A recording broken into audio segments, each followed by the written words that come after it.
Ladies and gentlemen, please put your hands together and applaud like there's no tomorrow for episode 50 of Movie It Up. That was actually quite cool. £3.50 well spent.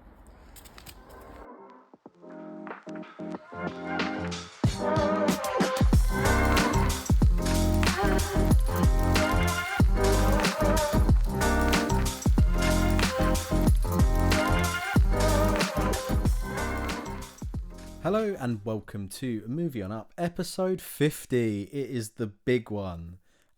We are here, not entirely one every week for the past year, but 50 is a pretty big number.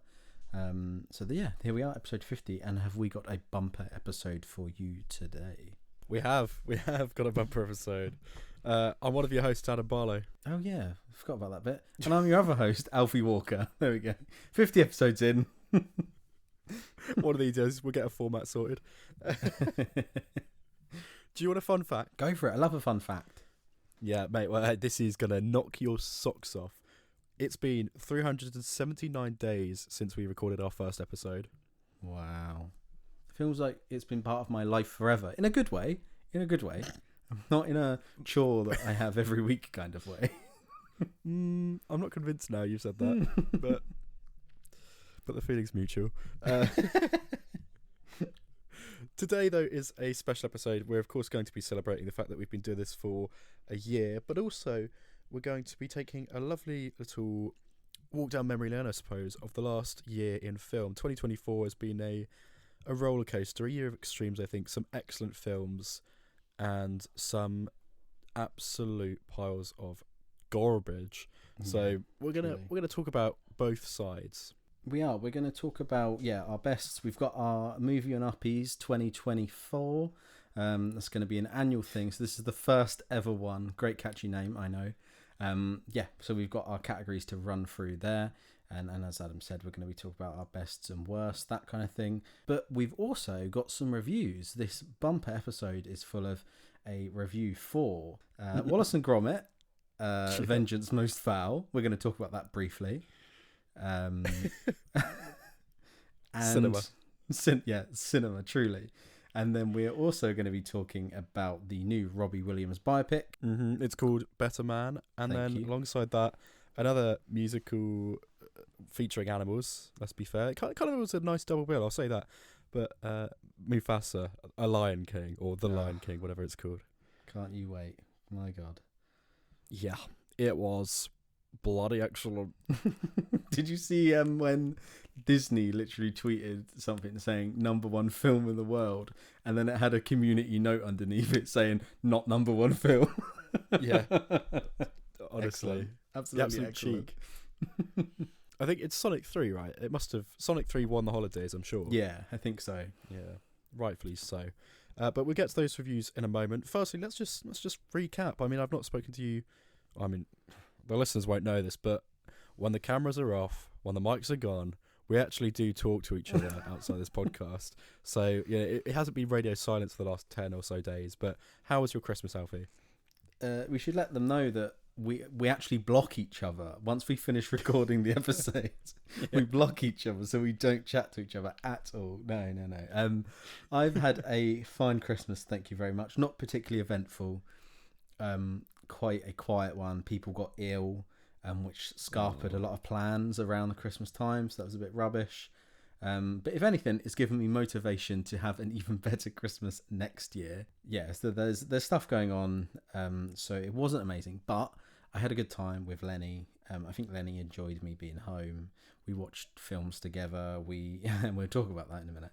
But we watched some films on Christmas Day. We'd have a nice big cheese feast every evening with crackers and bread, and just getting festive and eating so much food you could pop. But yeah, it was all good here. How about you, Adam? Yeah, I feel like when you get over the age of 18 and someone asks you how was your Christmas, you just have to go to the default.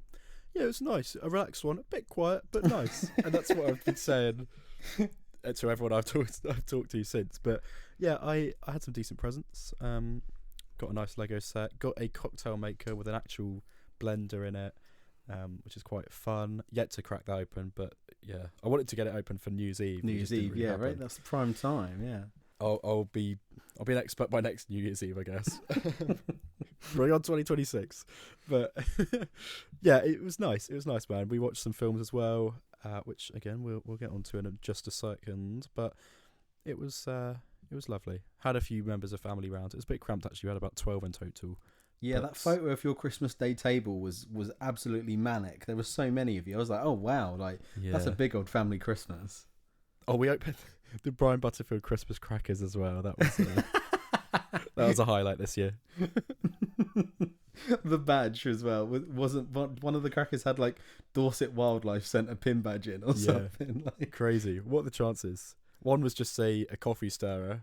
A sachet of sugar. One was a little plaster, one of those tacky circular ones. Oh, horrid. I saw because he was reposting them on his story on Instagram, and there obviously was some quite a variation. And we said, I wonder if someone will get like a load of loose nails, and someone did get a load of loose nails in there. As in like nail clippings or nails. Oh, imagine opening that around Christmas, all over your spuds. Oh. Give them to Granny. She can't see them. Yeah, let's talk about what we watched over Christmas.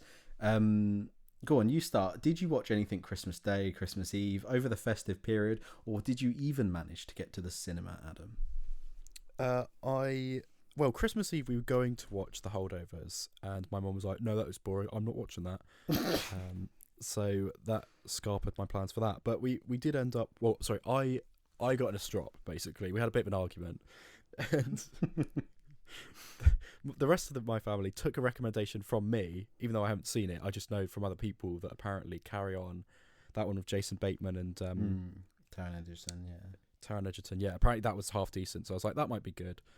I didn't actually watch that in the end. I watched It's a Wonderful Life, which I promised I would on the podcast. You did, yes. In short, I thought it was very, very nice, very wholesome. Brought a tear to my eye in the end for sure. 5 stars on your letterbox, I think. Yeah, I think it's like I felt bad if I gave it any less, and it's one of those films where, in a roundabout way, I don't know if it's not my favourite film of all time. It's not up there, I don't think. But actually, you can appreciate when I look at what it's trying to do, yeah, I can totally see how it's timeless. And I could watch this once a year for the next 50 years, and I think that would be absolutely fine. Yeah, I can see it definitely growing on me. But I thought, for what it's trying to be, it's pretty perfect. So did you watch that upstairs in your bedroom alone while the family watched Carry On downstairs? Yeah, that makes me sound sad, but yeah. Thank you for clarifying. Yeah. No lights on, just completely naked. Watched it.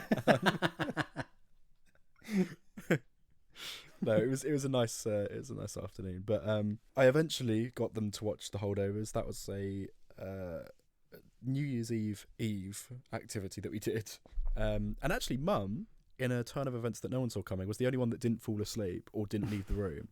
Good. So it did. It affected my enjoyment of it second time round, but I still think it's a wonderful film, and a bit of foreshadowing here. But just listen out because it might be one of our favourite films of the year. Yeah, it might be cropping up quite a lot in a moment. Who are we to say? And then you went to the cinema today as well, right? It's still kind of festive period. You can talk about that. Yeah, sure. I saw We Live in Time for the third time, and I saw The Wild Robot for the last showing that they were doing, and yeah, my girlfriend wanted to see it, so I was like, you know what, let's do it. Back to back as well, were they? Yeah. Wow. She was in bits, bless her, because The Wild Robot brought tears to her eyes, which it didn't quite.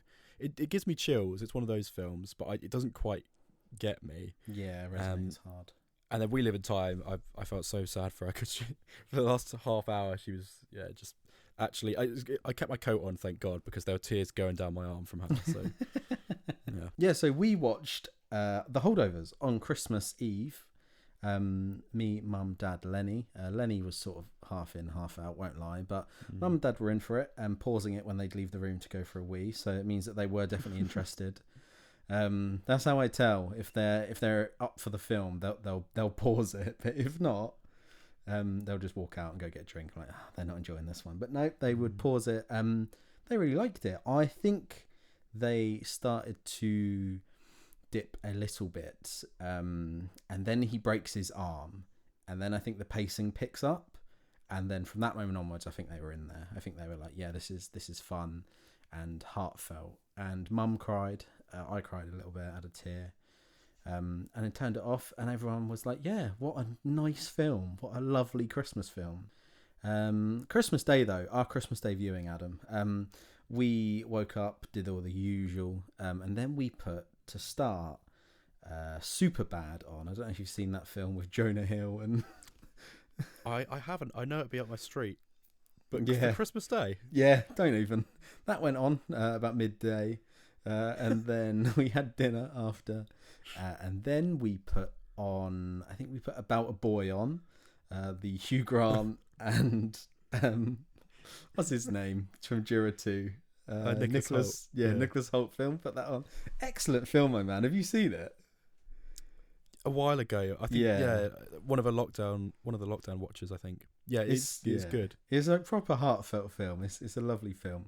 We then put Robert Pattinson's The Batman on. Now this is where I start to raise an eyebrow, because I knew you'd put this on because you disappeared for 3 hours. I love The Batman. Don't get me wrong, but I don't think I'd watch any film that's 3 hours on Christmas Day, because that does take a real chunk out of your life. Yeah, it did. But explain it. No, you've got it on there. There's nothing to explain there, mate. It really did. And it was a little bit of a slog, mainly I think because it's Christmas Day. I still think it's an excellent film. Was it post dinner as well? Yeah, it was post dinner, post big old lunch. Yeah, it was around. It finished at about 10, so we must have put it on at. Yeah, sort of 7, I guess. Did Maybe you have a some little bit sleepers in early. that? Surely. No, actually, Mum did hang the washing while it was on, but Dad paused it when he left the room. So, it was there. But then, as it was drawing closer to 9:30, when Gavin and Stacey was on, Lenny was like, "Well, what are we gonna do? Because I want to watch Gavin and Stacey. It's Lenny's favourite TV program of all time." But we finished Batman, chucked Gavin and Stacey on. Yeah, and then over the Christmas period, I've also watched Lord of the Rings, watched The Wizard of Oz yesterday, the 1939. Quite a variety this Christmas, I will say. But it's good. It's been good. It's a nice time to chill out, and really you do have nothing to do. So it's the perfect time to catch up on a film that you haven't seen in a while, or watch a new film for sure. Yeah, that's what it's all about. On the Gavin and Stacey front, I forgot to mention that was, well, I thought it was bloody brilliant. An excellent finale. Are you a fan of Gavin and Stacey? Yeah, so I'm not a huge fan, but I've watched all the episodes, and I'm a fan enough to watch it. And like I said, it is Lenny's favourite TV show. Lenny watches it all the time. And yeah, it was an excellent finale for it, wasn't it? I've been quoting it ever since, like getting on people's nerves with it. You know, I thought it was great. I saw now you got those like fake business accounts on Twitter, like the fake showbiz news accounts and stuff. Yeah. And one of them tweeted a picture of James Corden. It was like, I didn't really care about where the plot went in the final episode. I just wanted me to be the main character by the end. I was like, yeah, that really was how it went. Nessa and Smithy really did become the title characters, not Gavin and Stacey anymore. Yeah, you're quite right.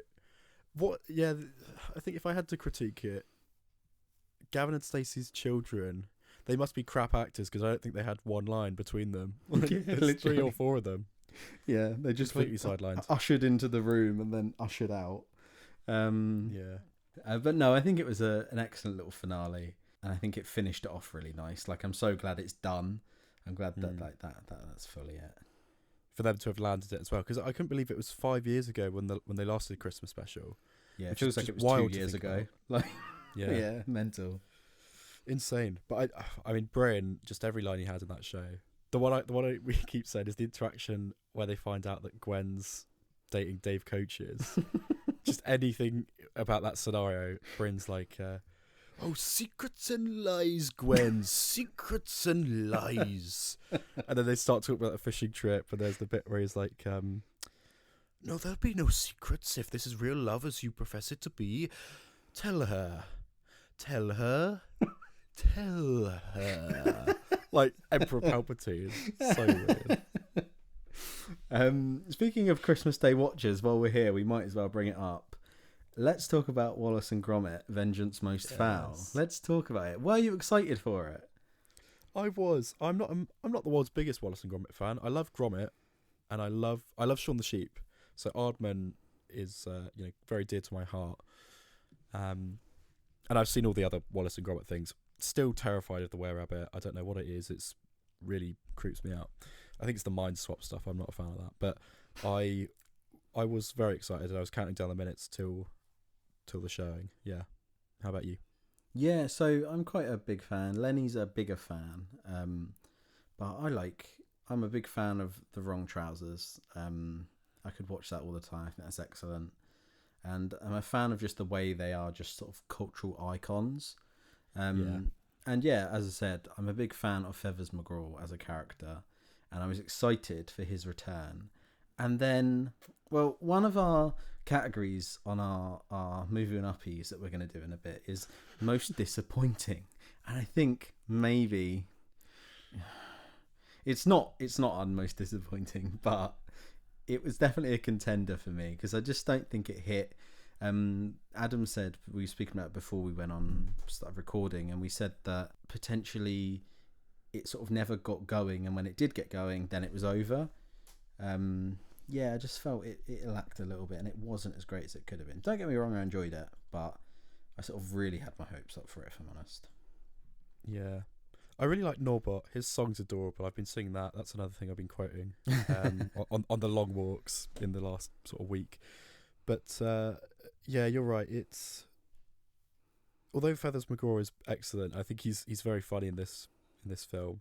He doesn't really do an awful lot. Like I guess he's the driving factor behind the story and all that, but he's just waiting for the Norbots to get there to break him out. Could have done with so more it's just of him in it. Yeah, definitely. Him just kind of looking, and because he doesn't have any lines as well, it's like he's just staring into your soul for a bit, which is funny, but also like, get him out of prison sooner. I would have said, but it's a lot of visual gags. All his gags, like you said, because he doesn't talk, are either visual or to do with music cues and stuff. And they had unfortunately shown 60-70% of those gags in the trailers. So we already had the gag where he gets the rubber glove back and puts it on, and we've had the gag where he plays the like Toccata Dracula music or whatever, and the one where he spins around in the chair and he's stroking the seal like Blofeld does. Like they already showed all of them in the trailer, so there was nothing really new to make me laugh. But animation wise, it's flawless, isn't it? After watching Vengeance Most Foul, I watched Were-Rabbit and Wrong Trousers, and it's insane. The animation is flawless now compared to how it used to be. Yeah. Having said that, I love A Grand Day Out. I think that's the one I've probably watched the most. It's where they build the spaceship and go to the moon, and it is made of cheese and stuff. Yeah, I love that. I think the robot in it's so cute, and it's wonderful. Coming as a I think Lego The set Wrong Trousers next year. is the best. I did not know this. Yeah, Ideas. It won the Ideas thing. Really? Oh my god! It's the spaceship from A Grand Day Out, and Wallace Gromit and Cooker. Yeah, it's going to be the Ideas set next year, I think, next winter. Oh, wonderful! Oh, I'm very much looking forward to that then. As in this 2025 Christmas? Yeah, from what I'm aware, it won summer 2024, so usually the turnaround's quite quick. Lovely. Oh, nice. Yeah, cool. That'll be good. But anyway, let's get into some film reviews, because this is what the podcast is, not a Lego podcast. Although we keep saying that would have been a great niche in another world. Mary Hogarth. Oh. One day we're just gonna change the logo, change the name, and no one will bat us an eyelid. as Lego men. Yeah. Talk about everything and rate it on how good it is compared to the Lego movies. That's our rating system. What are you going to review first? Let's rip the band-aid off. Let's go for Mufasa the Lion King.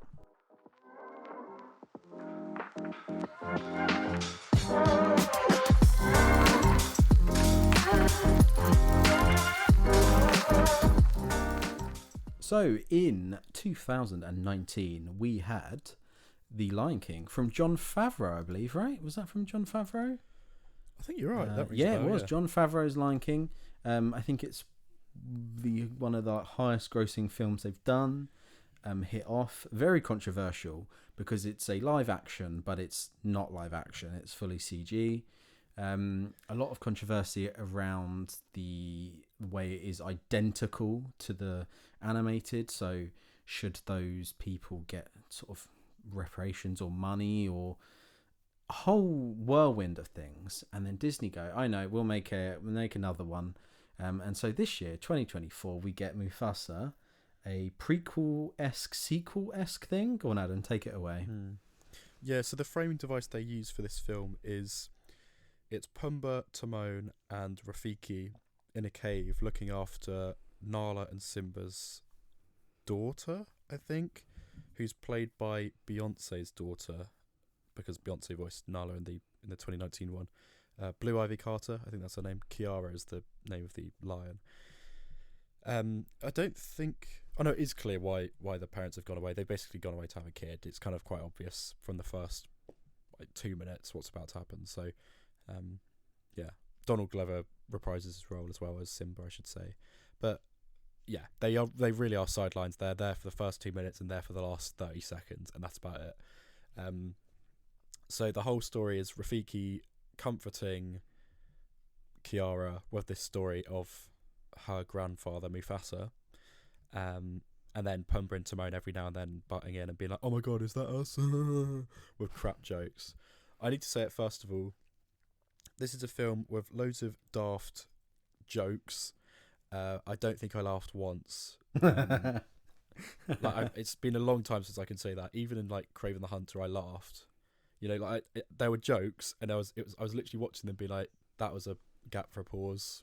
You know, get a pause for a laugh. Yeah. What about the cinema as a whole? Were they laughing or? Maybe one or two chuckles barely. In total. Wow, that's painful. Yeah. That's rough. It's particularly.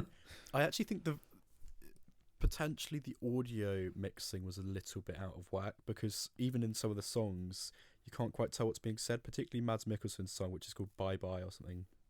He plays the villain in it called Kiros, I believe it is, who's the leader of this angry tribe of lions. They've all got whiter fur than the others, so lions. You can white lions. I wonder if there's some sort of commentary about that in there. There isn't. It's not that highbrow, but the option was there. Yeah, it's a really bizarre film because it's not really a sequel. It's definitely more of a prequel, right? But it's kind of a pointless prequel and a remake almost of the first film, because the whole story that they've written for Mufasa, which, for a start, no one's asking for a Mufasa backstory, I don't think. James Earl Jones did a brilliant job in that role, and I think he reprised it in 2019, didn't he? So yeah, he did. He really owns this character, and he gives it gravitas and gives him a real sense of kingliness and power, and but respect and control and honesty and all those good qualities. And this film is dedicated to James Earl Jones. In like the first frame is in loving memory of James Earl Jones, which I was like, okay, it kind of softened me into the film. I was like, yeah, all right, let's see what. Yeah, there's a bit deliver. of heart behind it, almost. Yeah, exactly. But it really feels like something they've just tacked on, to be honest, because it's just a really bland, safe film. I think I put in my review, I wrote somewhere, it's about as safe as using a parachute to step off the curb. It is so boring and bland. Visually, it's very impressive in the way that it is so lifelike, and there are some stunning landscapes. They go to some snowy areas and some jungles and some just rolling grasslands that look absolutely beautiful. But at the same time, it doesn't work. And as everyone else has said this, you lose so much of the emotion in the fact that they're trying to be so lifelike. So it's kind of like, well... And also, it's not a live-action remake, as you pointed out. It's still animation, just a different form of it. And it's a worse style of animation from a direction point of view. So fundamentally, it's worse already. So it's just daft. But... Sorry, back to it being Mufasa's backstory. The plot, I don't think, is actually... It's not at all really all that similar. Sorry, it's not at all that dissimilar from Simba's story. So Simba is an outcast and then works his way back up, fights off the villain, and gets the throne, gets Pride Rock, and gets to be king of everything the light touches and stuff. That's basically what happens to Mufasa, except the only difference is he wasn't in line to the throne at the start of the film. He was just from a noble group of lions that then got lost, then got adopted by another group of lions. So Scar's his adopted brother, and then he gets kind of roped in, and then they have to fight off this group of white lions that I mentioned, and then he becomes the king. But it's like, I don't think that's really... There's nothing in it that we haven't already seen before, really. If anything, it's a bit tamer. So it doesn't quite work. I will say Zazu, you've got I think it was John Oliver in the 2019 one, Preston Nyman, I think is his name. He voices the younger version of Zazu, and he is Ben from Ben and Holly's Little Kingdom. Don't know if you've ever watched that show, but I just found that to be amusing. He really commits to the voice acting and actually can sing very well in the songs. There's one song called "We Go Together" or something like that. That I thought was really good. And he's got some great verses in that. And the song that people have obviously ripped into online is "I Always Wanted a Brother." I always wanted a brother. I always wanted a brother. Now we rely on each other. That's not as strength as my brother. Like that. Thank you. Very good. Thanks. I actually think it works very well. I'm a fan of Lin-Manuel Miranda, and it oozes his kind of energy, which I guess for better or worse, considering some people haven't enjoyed that. Yeah. But I think it's the best song in the film, and it's a shame that the visuals don't match the energy or the playfulness of it. Because in the film it's just bland. Like it builds up or tries to build up, and then it's just a few animals walking around in a circle. I'm like, it's just not interesting, man. It looks so boring. There's no dynamic set pieces. It's all just nothing really. It's very disappointing. It's not terrible. I don't think it's offensively bad. It's just, as I say, safe, forgettable, needless, just content for the sake of it. I think you hit the nail on the head there, mate. I am shocked you went to see it, if I'm honest. I would never have wasted my time to go see it. And, oh my God, we've got a review from Josh Brooker about it, which we have to read. I forgot about that. Yes. Because his opening line to the email, I didn't read the whole thing, but the opening line was, I was listening to the episode and you said, we should send Josh Brooker. So I went. So, yeah, okay, perfect. Yeah. Well done, Josh. We'll Good boy.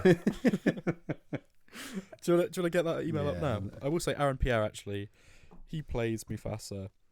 He does a fine job. I think Aaron Pierre was in one of those Netflix films that sort of dropped halfway through the year that I haven't seen. What was it? Rebel Ridge? I think my family watched it. Again, I was probably watching something better upstairs, frankly. But yeah, he's fine. He's a good actor, actually. Very charismatic and can sing well. So I mean, even if the music is, not a scratch on the original songs, I think at least it's produced well and sung well. I just don't think it is particularly well illustrated visually. Here we go.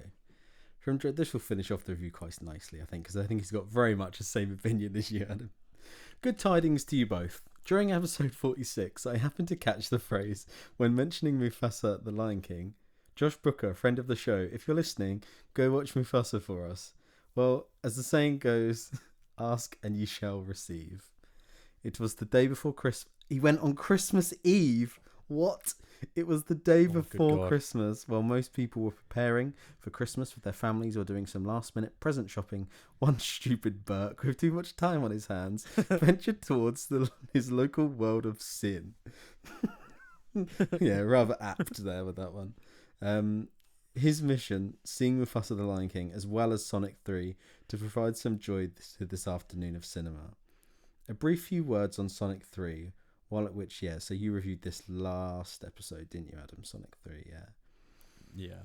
Cool, blimey, that was fantastic. As someone whose enjoyment of the first two Sonic films was firmly in the so the bad that they're good camp, It was nice to be able to enjoy the film. No caveats, no qualifiers, just proper popcorn munching fun, with lots of great jokes and thrilling action sequences.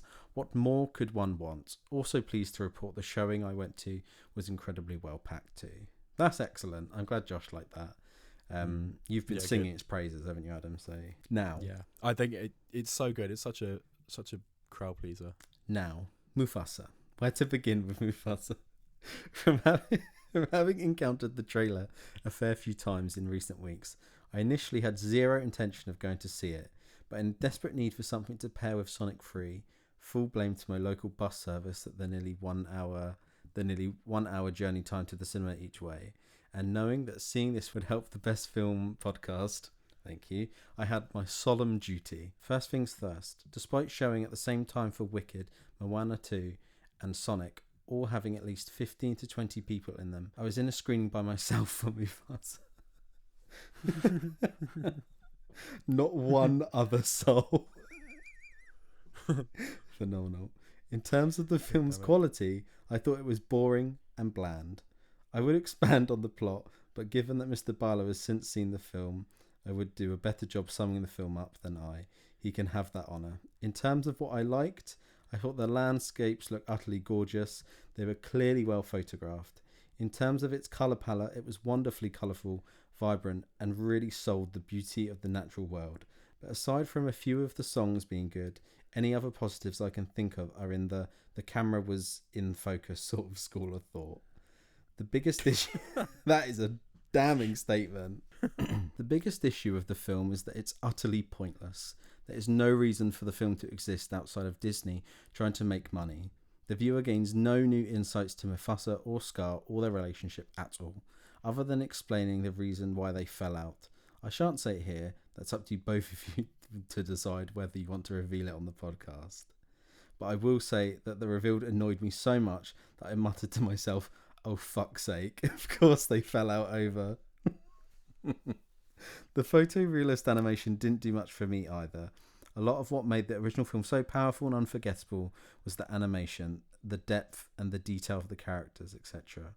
Whether it's just a me problem or not, I constantly felt that without the details from the facial expression that come from other forms of animation, it becomes not only harder to feel the emotions of each character, but it also keeps you at arm's length from feeling connected to these characters and their hopes, struggles and motivations.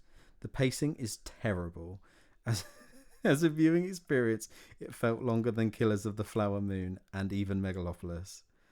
The voice acting is incredibly nondescript, to the point where I spent the entire film believing Antonio Banderas had voiced Kyros. Note, it was actually Mads Mikkelsen. The songs felt like Lin-Manuel Miranda was on autopilot and in it for the paycheck. Though I did like the My Brother song. No way, he liked that one too. And the song sung between Sarabi and Mufasa on the mountains. And finally, as for the directing of the film, I'd spare the full rant on this topic, but the trend of good indie directors getting dragged in to make soulless corporate cash grabs and sequels after having made brilliant personal projects is getting absurd. Barry Jenkins, you can and should do better. Yeah. A 3 out of 10 film. If anyone listening is going to the cinema soon, go and see Sonic 3 or hold off until the new year to see We Live in Time. In any case, wishing you both Happy New Year, filled with lots of great films for you both to review and enjoy. Regards, me. Cheers, Josh. I think you really summed up Adam's review there. Yeah, he's worded that very well. Yeah, God, I forgot to even mention the pacing. I, as you know, Alf, I always turn my phone off. Let alone check my phone. About halfway through this film, I was like, we must be getting near to the end, right? So I turned on my phone. I didn't even care about the brightness. Don't think there was anyone sat behind me. I think it was just me and 2 other people, just a dad and his son, who left to go to the toilet and took 10 minutes. But I checked my phone and I was only an hour in, and that really did an hour in crush my soul. Yeah, checking your. I don't know what it mental. is. It properly drags. It really does. Checking your phone. I don't know why why in is crazy. That is crazy. I genuinely thought, oh, surely there's about 15 minutes left. Nope. Try 50. That really sums up the plot clearly as well, because if you're sat there an hour in thinking, oh, this film's going to end in 15 minutes, Yeah. clearly the plot structure's all over the shop as well. Wow, what a film. Never going to watch that. Let me tell you that. Never, ever going to waste my time and watch it. Thank you, Adam, and thank you, Josh, for going and seeing that.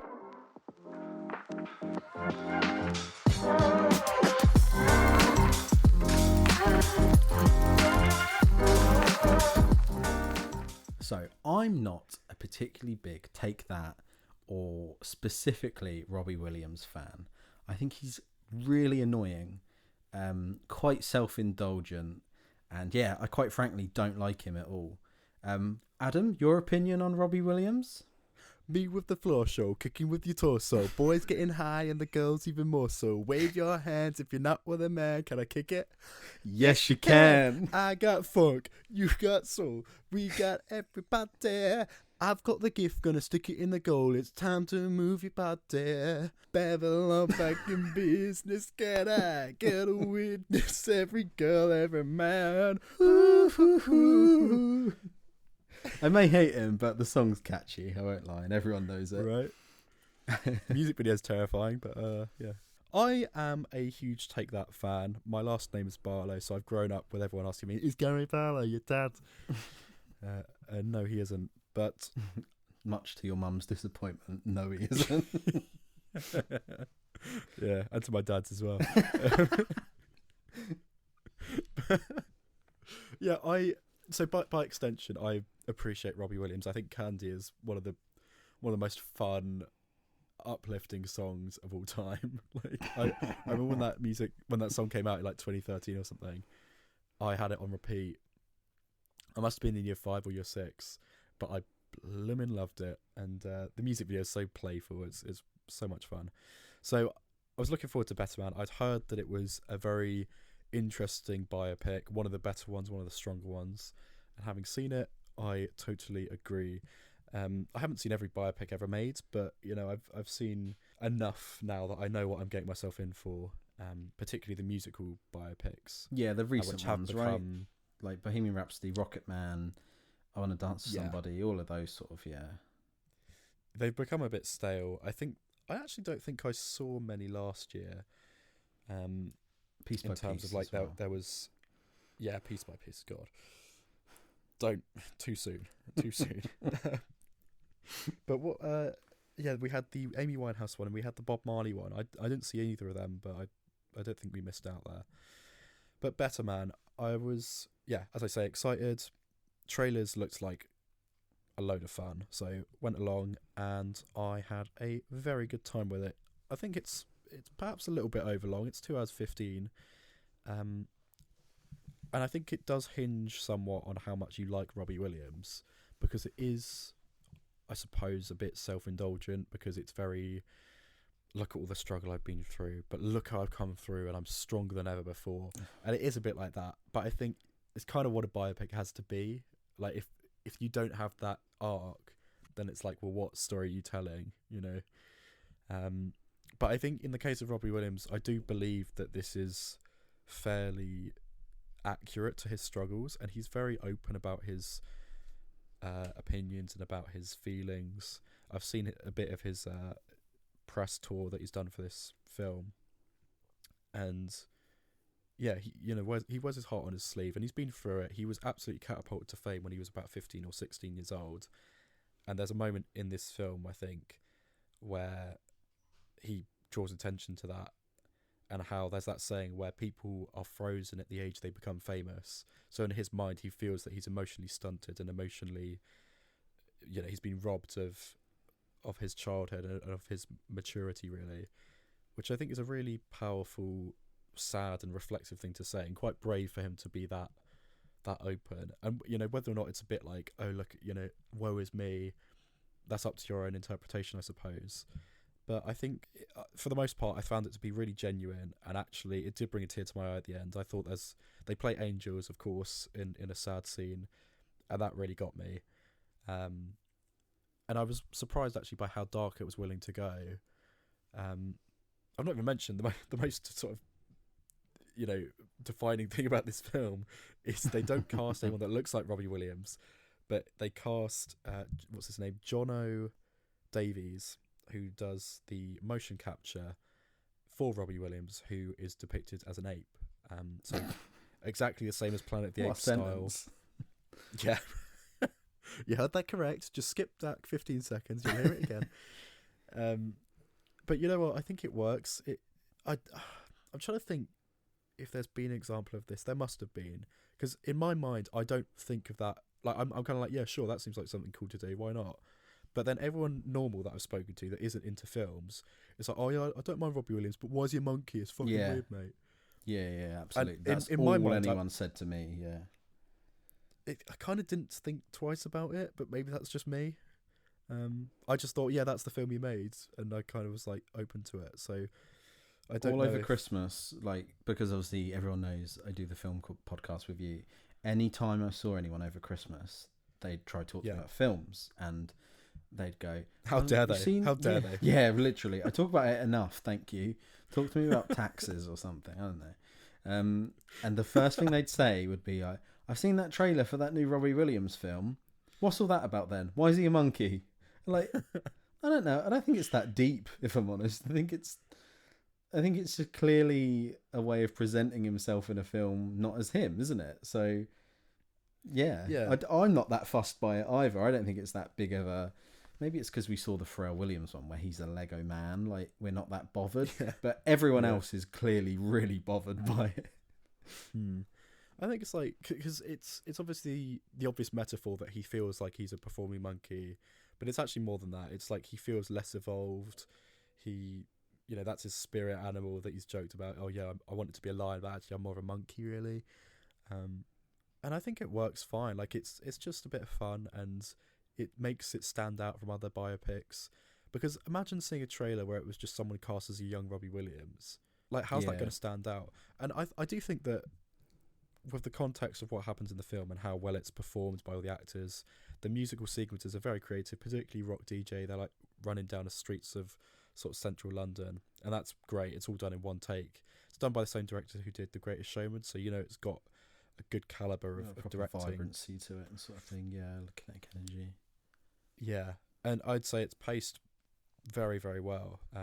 I double billed it. I watched this after Mufasa, and it was like night and day, and I had a really good time with it. I turned to my dad's friend who I saw it with, and I was like, I bloody loved that. I thought it was really fun, sad as well, and it takes you through a whole range of emotions. And I feel like I know Robbie Williams better now, and I was properly hooked on listening to his songs since. Like, I've even discovered some songs that are big hits for him, but I can't pretend I've listened to every album. Fake fan. But there's a moment in it, sort of halfway through, where he has a proper breakdown, and they do the song "Come Undone," which I hadn't heard before, and I think it's a really powerful song. It's got a great lyrics, great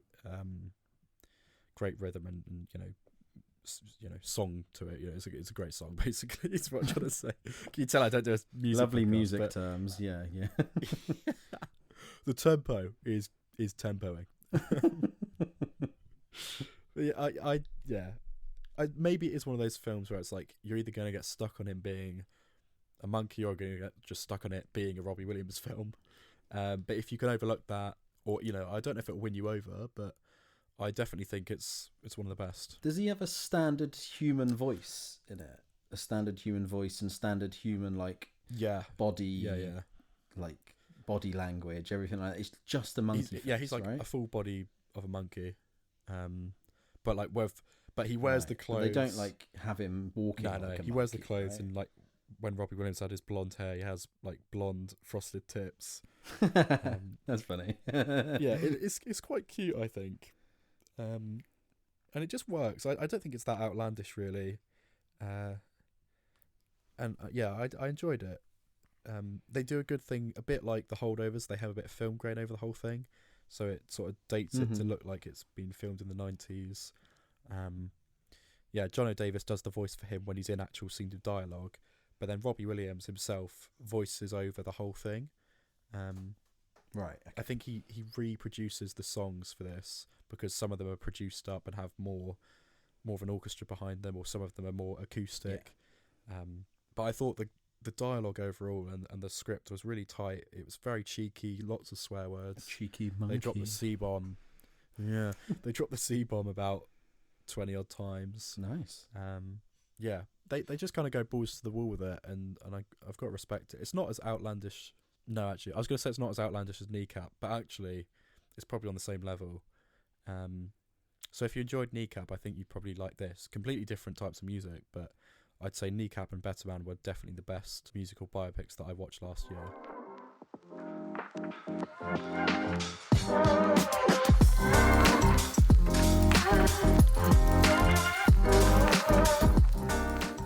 Now it's time to take a walk down memory lane and look at the year that was 2024 in film. This is the movie on Uppies. Fanfare music. Ooh, da, da, da, da, da, Da, da, da, da, da, da, da. With your hosts, me, Annabolo. And me, Alfie Walker. For the next 2 hours, your house is mine. Everyone just turn off the podcast for the next 2 hours. Nope. Sorry. Yeah, so we are going to run through some of our categories. We have got the titular Best Film of 2024. We've also got Worst Film of 2024. We've got Best Actor. We've got Best Actress. We've got our surprise of 2024. Which film impressed us most as a shock out of nowhere? We've also got Best Score, and then of course we've got Biggest Disappointment of 2024. I think we're going to rattle through them all and get to Best Film last, and then we're going to go on and talk about our top 5 each. So do you want to start? Go on, Best Actor, Adam, take it away. Okay, this was a difficult one for me. I think there's been a lot of standout performances from the blokes. Some honourable mentions I'll just throw out there. I thought Josh O'Connor was outstanding. He oozed charisma in challenges, and apparently he did a great turn in like La Camera. I'd never got around to seeing that, but it's been on some people's top 10s of the year, so definitely should be one I'll check out at some point. He was also great in Lee. Only had a small role, but I thought he was very charming in that as well. He's just got this great ability to show raw emotion and really do it genuinely. Like, he feels like a real person. He inhabits the roles that he takes on, and he's a very interesting actor to watch. I really lean into every line of dialogue he says, and I appreciate his work a lot. Andrew Scott, I've been a fan of him for years now. I only saw him in All of Us Strangers. I haven't seen Ripley in full, but he's an excellent actor. I had to give him a shout out. Austin Butler, sexiest man of the year in my books. Yeah, obviously June Part 2, that famous "I'd like to stroke his head" I said in our June review. Yes. Which head? And then him and the bike riders as well. That was good. It's also worth mentioning. I think from one of our top films of the year, we're going to mention Paul Giamatti from Holdovers as well. It's weird including the Holdovers in this because it came out in America in 2023. But yeah, we're including it in ours because it came out in the UK on like the 1st. So we're going to include him in there. But go on, what is our best movie on Up's best actor of 2024? We have given it to Timothy Shalamala Bing Bong. Chalamet himself. Yes, indeed. Mr. Wonka, Mr. Lisa Nagaev. And soon to be Mr. Bob Dylan. Yeah. Also not out in the UK yet, but out in America. So I think that definitely contributes to this decision a little bit. But I think it's time for his recognition, don't you, mate? I think he is excellent. And he's an all-round standout guy. He's been loving all the press tours and loving all the interviews, and he's a bit more than just an actor now. He's become an actual sort of cultural person and a bit of a standpoint almost. But yeah, Timmy C is definitely our top actor. Yeah, definitely. He brings so much gravitas to that role in June Part 2. That was just an absolute juggernaut at the start of the year. I don't think any film really reached that height. No, I'd say Well, Wicked not on film potentially TikTok. touched it vaguely, but I think on the grand scale and the whole Mm. year, I think Doom Part 2 is clearly like the juggernaut, isn't it? Yeah, definitely. I just thought he was properly intimidating and totally believable in that role. Yeah, he did a great job. Next category, Best Actress. Do you want to take this one? Yeah, go for it. So I won't lie, we didn't have as many to go for this, and I think this is mainly just because there hasn't been majorly many leading lady roles. It's worth pointing out Ariana Grande and Cynthia Erivo from Wicked, because they really did embody both of those roles as Glinda and Elphaba. And I cannot wait to watch Wicked again.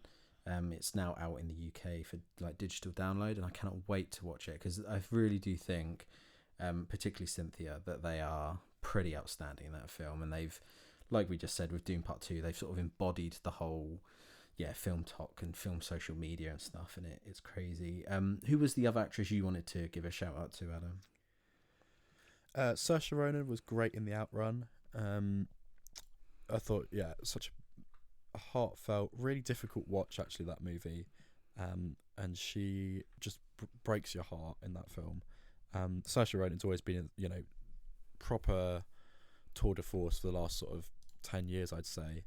And hand in hand with Saoirse Ronan, I know it's not a film that we should technically count because it's not only came out at time of recording yesterday, but I thought Florence Pugh delivers a stunning performance in We Live in Time. It's absolutely heartbreaking.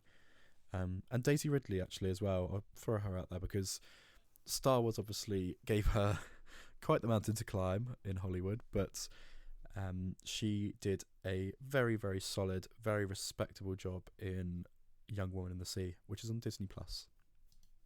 But moving up's top actress of the year, bit of a left field one maybe, and we're going with Demi Moore. This is definitely more my choice than Adam, because Adam still hasn't seen The Substance. But I think it's pretty impressive how basically she really did disappear. She was obviously big in the 70s, 80s and 90s, in Indecent Proposal and Ghost and Hunchback of Notre Dame, and then she kind of just disappeared. And then being in The Substance was her big moment coming back. And yeah, I think she is amazing in that film, embodies it from this sort of almost smarmy actress character, and makes you really feel for her as she slowly declines over about 2 hours into a horrible David Cronenberg mess on the screen. I think she's excellent in that role, and that's why we've chosen her as our top actress for 2024. Lovely stuff. Next category we've got is Biggest Surprise. This one is quite a fun category, I think, to go back and be like, well, what really was a pleasant surprise, and what came along that maybe we weren't even aware of it coming out at the start of the year, but actually comes in and swoops up our affection. I've got to shout out Sing Sing, a film that was just criminally underplayed at my cinema. I don't know if you've seen it yet. I didn't see it at the View at all. It literally wasn't on the listing at all. Man, properly recommend it. It's definitely going to be in the discussion for proper awards. Not that Movie Unuppies aren't serious. Proper. Yeah, of course. Yeah, but Sing Sing, definitely one to keep an eye out for. The Wild Robot, I think, is just a beautiful sort of top tier animated film. Great humour, as I said in my review, excellent voice acting, and it stands out in this sort of new wave of animated films like Spider-Verse and the TMNT one, and all that sort of class of film. It really stands out, I think, for me as something that's pushing the envelope and really trying to do something different and more mature for the family audience. And Sonic 3, I just want to as well say, because I love the first two films, so I was expecting to enjoy this, but actually for it to be one of my favourite cinema trips of the year, and so late in the year as well, I think I've got to commend it. Absolutely. My only surprise ones, honourable mentions, would be Longlegs.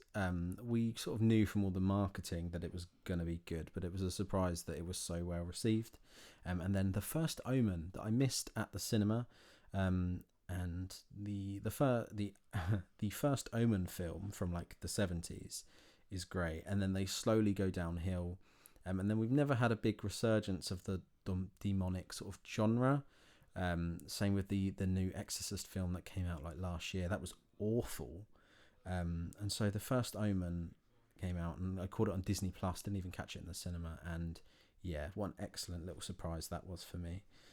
Really liked that. But go on, what was our number one, our biggest surprise of 2024? We've gone for Inside Out 2 because I think Pixar sequels can be so hit and miss. And I mean, just sequels in general. And I think Pixar in general at the moment as well. Yeah, it's such a bold... Like, it could have gone either way, Inside Out 2, because I think Inside Out is one of the most formative, again, mature and interesting, sharply written projects there's been from the world of animation. But I think Inside Out 2 takes that, expands on it, again, gives us proper voice acting by celebrities that actually inhabit a character rather than just, are on the poster to get the parents interested. Maya Hawke, just brilliant as Anxiety. And I think the third act in that film particularly brings it all together. I thought it was so moving. It really, really did affect me. I saw it a couple of times now, and I'm eager to rewatch it. Just while I'm on the subject, I watched Dream Productions, which is the first Pixar limited series that they've done on Disney Plus. It's 4 episodes. Each episode's about 20 minutes long, and it's basically a spoof of the Hollywood, and filmmaking. Film milking. Film milking. Yeah, well, that's one of the approach that producers have nowadays. But I'd properly recommend it, mate. It's absolutely excellent, and I won't spoil it. But what happens in the 4th episode is actually, I would say, up there with some of the best things Pixar's ever done, which is, let's be honest, top tier animation. So if you want to go and see some properly, fun, creative and heartbreaking animation, go and check that out. For Movie on Up's 2024, our best score of the year, we're going to give a shout out to Wicked, particularly if we were including sort of the soundtrack amongst that. It's been kind of monumental, hasn't it, Wicked? So we thought that worth shouting it out. But in our eyes, and we also said Dune 2, sorry, but it was quite similar to Dune 1, so that didn't win a place. But in our eyes, there can only be one winner for this one, and it is Challengers. Brutalizer on the soundtrack. Oh, I had that on repeat. It was in my top 5 most listened to songs of the year on Spotify Wrapped. That's pretty impressive. It was on your top 5, yeah. Yeah, I love it, man. Such a good score. Atticus Ross and the other one. Good. Moving on up's biggest disappointment of the year, I want to give a quick mention to Trap. I think M. Night Shyamalan is hit or miss with his films, and this is a big miss. His whole thing is that there's a twist, and there isn't really a twist to this one. So, yeah, biggest disappointment mention is definitely Trap. What was our ultimate one though? I only because I've got such a bone to pick with it. Kung Fu Panda 4. I thought it was just dreadful. I don't think I was harsh enough on it. Go back and listen to the review. It's in the first half of the year, but God, considering Kung Fu Panda as well, I've seen the previous 3 recently as well. But just thinking back to how bland and how boring that was, it just felt like a total straight to DVD, cash in, cash grab. And to bring it back after it was lying dormant for almost 10 years, that franchise. And this is what you've been worked on. Like, this is what we're offered. Yeah, absolutely. Yeah. Complete piss take, man. It really is bad. Speaking of disappointing bad films, what was Movie and Up's worst film of the year? Because there could be quite a few in this one. I mean, not that it's a competition, but I've got to say, I mean, maybe second place to Josh Brooker, but I really think I saw some absolute stinkers this year. So let's just mention, we Borderlands as well. We we didn't see that. Borderlands is now like being regarded as one of the worst films ever. That's straight on there. Yeah. We've got Kraven the Hunter. You could argue. You said you didn't mind it, but a lot of people aren't enjoying that one. You could put Trap on there. I think Trap was that bad that it could fit on that list. The Crow we didn't see wisely. Yeah, Mufasa. Josh Brooker, 3 out of 10. That's a pretty low score. Yeah. I mean, this one, when I was writing out my list, there were so many that I could have put on here. Like, Kinds of Kindness was probably the film I was closest to walking out of. Argyle. That was really difficult. Argyle, just total crap. That's like our second most tacky. listened to episode is the one where you rant about Argyle. Is it? Yeah. Damn right. What else did I put down? Madam Web. Just God, was that this year? No more to say. Despicable Me 4. There's a film with no plot, miraculously. But above all that, it's got to be something that kind of helped our TikTok, if nothing else. But Megalopolis.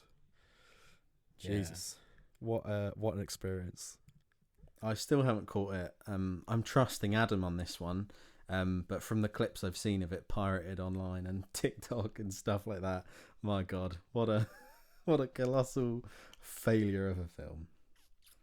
It's not so bad it's good, but it is so bad you need to watch it. Yeah, you just had just to experience it. Yeah. Our final one that we've got is Best Film. I think we're going to divert a little bit here and just rattle through our top 5 each. We've both got a few different ones, a couple of similar ones. So go on, take it away. What was one of your top 5, Adam?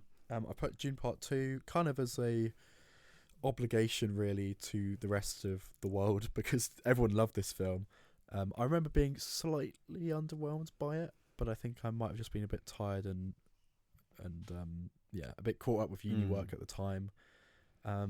But I watched it a couple of times in iSense and it was a great experience. It's such a crowd pleaser. Just mind-blowing how good the cinematography is in that. Again, the acting is excellent. I think just the plot in general is where I take some issues with it, but that's not really the film's fault. That's just the books. Maybe they aren't quite for me, but beyond that, I think it's a pretty damn perfect blockbuster. Yeah, so Dune Part 2's on my top 5 as well. I think I still haven't seen Conclave, and I think that potentially Conclave would knock it off, which is bold to say for a film that I haven't seen, but it really seems up my street, and I just haven't had the time to catch it. But yeah, Dune Part 2, just a monumental blockbuster. Everything Adam just said, I can't speak on it anymore. It just feels like nothing sort of reached the height of the hype for Dune Part 2 this year. I feel like Gladiator tried and failed. That was also one of our honourable mentions for disappointment, if we're honest.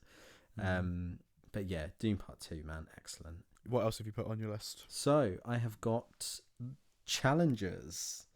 Yeah, one that we watched fairly early in the year. I think it was about spring, wasn't it?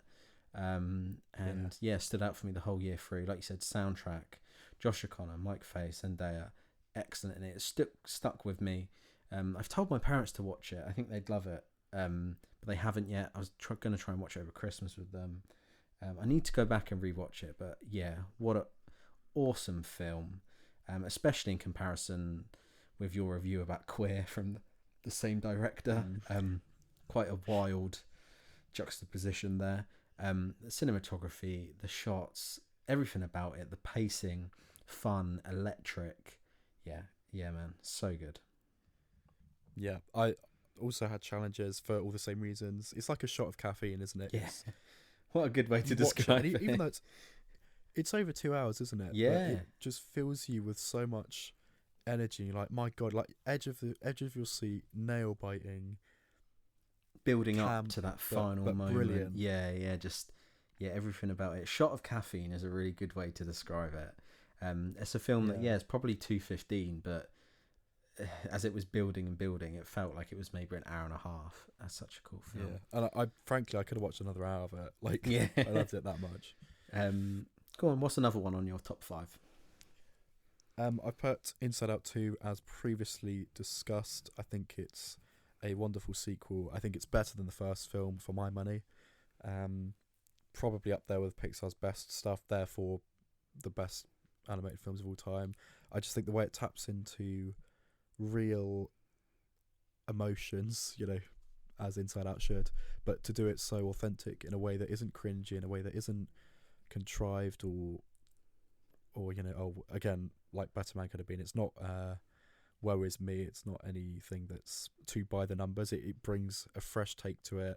And really, I think like the whole mental health discussion is almost something that could have felt out of date by now, or sort of like, oh yeah, that started years ago. Yeah. But Inside Out 2 kind of gave it a new breath of fresh air. Really, I felt, and what a fitting and appropriate way to continue that and expand on the world that they built in the 2015 movie. And yeah, definitely one of my favorite Pixar films. One of my top 5 is The Substance. Almost for the same reason that Challenges is on there, with how it's camp, it's over stylized, it's in quite an apt way that Adam explained. It's like a shot of caffeine. It's buzzing. The soundtrack, that was one of my honorable mentions on one I wrote down. The soundtrack, I think it's so electric and vibrant. The sound mixing is crazy. I've not seen a film like it. And as she was our best actress as well of the year, Demi Moore, so cool to see her come back and own a performance so much. So Substance is on my top 5. What's another one of yours, Adam? I've got The Outrun. I felt it needed a shout out. This is kind of interchangeable with Sing Sing, actually, because 2 films that didn't get many showings but have stellar central performances. I think Saoirse Ronan is excellent in this film. Just a really difficult, heartfelt, sad film that tackles depression and alcoholism, and again the mental health sort of stuff. I think throwing a bit of mental health into a film, and I'm always like, yeah, okay, I'm leaning into this. I think I was like the therapist friend in lockdown, so I think I'm a bit obsessed with like being a bit lofty with the way people think, and I do enjoy all that stuff. So I think when a film can take a difficult subject and really give it a new light, and yeah, I think the journey that film takes you on is really powerful, and the crescendo at the end, which is hard to discuss without spoiling it, but I think the voiceover that Saoirse Ronan has in that final scene, and the shots of the Scottish Highlands and the islands that she lives on were stunning. Another one, a penultimate one on my top 5, is Alien Romulus. Could potentially have fitted on that surprise of 2024, because I didn't realise I'd be so impressed with it. But I did have my hopes up going in, and I was not disappointed. And I think it captured all those, Fede Alvarez captured all those original feelings from that first one, which I do really like. It definitely is a product of the first film, not the second, not the James Cameron one. And yeah, it got me excited for a franchise again that is sort of been in the ditch for a long time. And the ending twist with the xenomorph cross human cross engineer creature, yeah, so cool. Absolutely loved Alien Romulus. Yeah, I'm glad you brought that up, because I think it was just outside my top 10 of the year, but I had such a great time with that, and totally unexpected for me, because as we've said, not a massive fan of horror, but I really think it was, the set pieces in that, and the acting as well by all the characters in that actually I think was brilliant. They do their jobs well, and it's really good fun. We've reached our final one. I think we've got the same film. Yeah, we have. I think we have. It's the film that dropped just after Christmas that should have been a Christmas film and should have really been on our 2023 list, but here we are. It is, drum roll, The Holdovers. Come on. The Holdovers. Exact same time. I think they guessed that. I'm not gonna lie. Yeah. What an excellent film, man. I don't think a film's touched me like that since. In fact, I can't tell you the last time a film has made me feel so heartfelt and sort of. I think I had a tear, but I didn't cry at it. But I just think it got me in every way it can get you. The way you see them develop, and yeah, I think it's such a good film. I think in any other year, I think we've said this before, in any other year, it would have won the Oscar. It was just unfortunate that it was against Oppenheimer. But yeah, man, I think we're going to grant that as our best film overall of the year, with Challengers a very, very close second. I agree. Holdovers, yeah, what a film, man. Yeah, Paul Giamatti, Divine Joy Randolph, Dominic Sessa, that trio. I love every one of those characters. I love where they're at the start, and I love where they end up at the end. The fact that it juggles just the most authentic joyfulness that you do have at Christmas time, but also inject it with 3 individual really sad stories that you're totally on board with. So much going on as well. Yeah, you're spot on there. Like depression, alcoholism, death, and like mourning. Mental illness again with his dad. Like, the amount of stuff it touches on, and it does all of it. Even the whole thing, I'd forgotten like the whole issue with the teacher. What's his name? His character is called Paul as well, isn't it? But his whole thing is like he wants to write a book, but he's not sure he can write enough, and he's not happy with where he's ended up in life, and no one likes him. Like all the students hate him, and I'm like, God, that this is such an everyday thing that I bet is so like it takes stories that I imagine actually there's probably like 8 teachers like this at my school. Yeah. That like you just don't even give a second thought to, and this is maybe what they're going through, and I think that's so wonderful. And it just, I don't think anything, as you say, has warmed my heart. Like, don't get me wrong, it's not, I've cried more at films. Yeah, absolutely. Yeah. But I think just to keep me totally engaged and loving the craft of film, add in the fact that it's got the 70s grain with the visuals and the audio as well. It's brilliant. It's so well produced. Yeah, I love it. Really witty as well. The dialogue's in it witty. It's funny. It's properly funny as well. Like it could not be. They could take out that humour and it'd still be a phenomenal film because of what it deals with. But it cuts through that like quite melancholy, almost with a lot of humour and quite drastic, like sharp takes with the camera, like with dolly zooms and like just some really out there shots. And then it goes back in with like really peaceful moments with songs when they're driving in the car. Yeah, man, I can't speak more about this film. I think it's on my top 4 on Letterboxd. I think it's great, man. It's in mine. Yeah. It's one of those films like you walk out of the cinema and it genuinely made me want to be a better person. Yeah. I was like, damn. It was that, and I also want to be an actor, but yeah. One's more realistic than the other, mate. Sorry. Yeah. Well, that was Movie on Ups. Movie on Uppies. That was our little awards there for the end of 2024. And our top 5, with Holdovers as our number 1, with Challengers a close second. Isn't it nice that we agree on that though? Yeah, right. Like we're so on the same wavelength. We finish each other's sentences. Close one. Yeah. Nearly. We should start a podcast, mate. I think we're that in sync. We should. And what a lovely way to round out 50 episodes as well. Yeah. Thank you if you've been with us from the start, and if you've joined us along the way, thank you as well. If this is your first episode, then we'd want to start, but hi. Yeah. Weird choice. They are numbered. Yeah. Bit of a rule breaker, you. Yeah, please do get in touch with us. Email in, tell us your opinion of the show, any films you've seen, anything you want to ask us, anything like that. It's hello@movieonup.com. And you can get in contact on Instagram and TikTok. Our handles are @movieonup. Well, Happy New Year, Adam. Thank you for talking. Thank you for chatting. Happy New Year. Taking the time out on a busy time of year, the beginning of the year. Everyone's getting settled back in. Thanks for chatting about your top films. Thank you, man. Right back at you. Happy New Year. And to you two listeners, stay safe, stay well. Any last minute New Year's resolutions? I want to slouch less. I want to lose weight. And I want to stop brain rotting so much and try and read a book and stuff. Yeah. Free. What about That's you? great. I've got so many books I need to get through. That's a great shout. I want to just maybe get into a sport. I need another interest because my mum said to me on a walk the other day, do you talk about anything other than film?